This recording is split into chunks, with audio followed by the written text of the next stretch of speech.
Hello, everyone! Do you want to engage your elementary students and make learning more interactive? The role play with visual cues method is particularly effective in elementary classrooms because it caters to visual and interactive learning styles.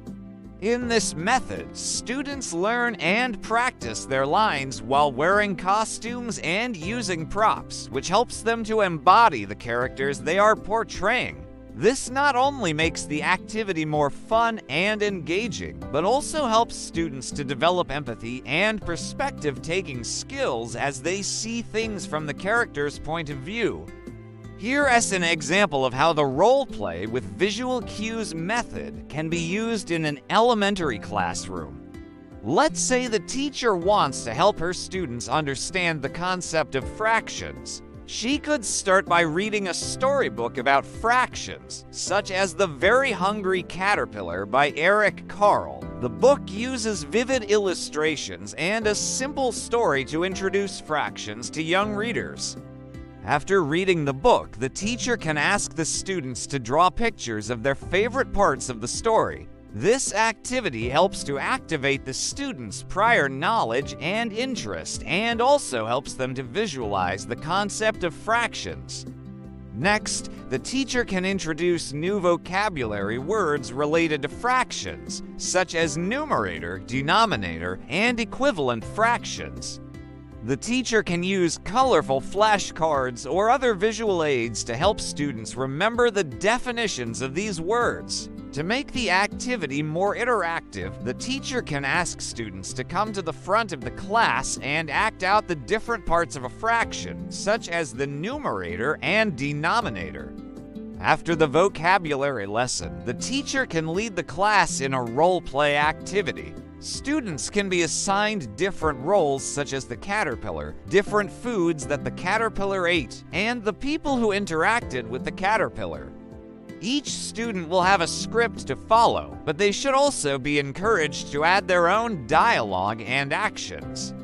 To make the activity more engaging, the teacher can provide costumes and props for the students to use. For example, students can wear green and black striped hats and antennae to represent the caterpillar at different stages of its transformation. They can also use puppets or stuffed animals to represent the different foods that the caterpillar ate. Throughout the activity, the teacher should circulate around the room observing students and providing feedback. It is important that the teacher monitors the activity to ensure that all students are participating and staying on task. The teacher can also use this time to assess students' understanding of fractions and adjust instruction as needed. At the end of the activity, the teacher can ask students to reflect on their experience. The teacher can ask questions such as, "What did you learn from this activity? How did acting out the story help you understand the concept of fractions? How did the visual cues, such as the costumes and props, help you during the role play?" By asking these questions, the teacher can help students to make connections between the activity and the learning objectives. It's important to note that this method can be modified to suit diverse learners.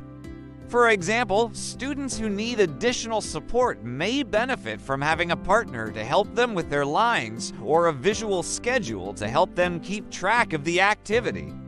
Students who are ready for more enrichment can be given more challenging roles or be asked to create their own scripts or visual aids. Overall, the role play with visual cues method is an effective and engaging way to teach elementary students.